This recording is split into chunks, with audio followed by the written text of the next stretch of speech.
What do we need? I had a conversation one time. I'm very fortunate in my job that I get to interact a lot with CEOs of companies. And I had she was actually a CFO of General Electric. Probably the most successful human being I've ever met in my life. She probably makes close to $500,000 a year. Extremely important to her company. And I asked her, I said, what do you really need? Why do you go to these foreign language events? I was hosting a foreign language event that day for a group from Turkey. So here are 300 kids in a classroom who were applying to go to Turkey through this group called the Istanbul Center. And their keynote speaker was this woman who was a CFO of GE.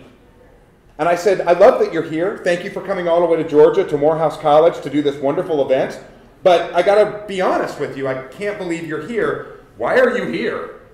She said, because the biggest problem GE has today is finding people they can send overseas who won't make a fool out of GE when they're overseas. She needs people who like to work on diverse teams to solve big international problems. Sometimes when I do this presentation for high school students, I ask them to write that down. I say, in an interview, I want you to bring up the phrase at some point in your life, what do you like to do? You know what I like to do? I like to collaborate on diverse teams to solve big international problems.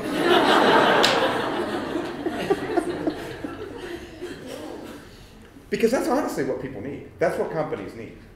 Now here's the problem. If you go and ask, you got to be careful how you ask the question, because I used to say that you need to go and talk to companies in your area and ask them, do you need people who speak foreign languages?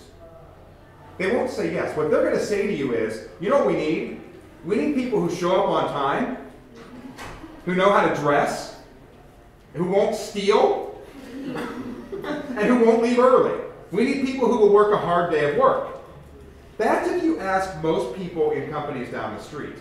It's when you get to those higher levels, when you talk to the CEOs, and when you ask questions like, do you need globally competent people? Yes, we do. One of the CEOs, they have many, of Delta Airlines in Atlanta, which Delta Airlines owns. Delta Airlines and Coke split Atlanta. They both own Atlanta. And the CEO of Delta that I spoke to said, Delta would do more business with China if Delta had more Chinese speakers. We are limited in our economic growth in America by the fact that we cannot find people who are proficient speakers of language and proficient culturally. We are limited.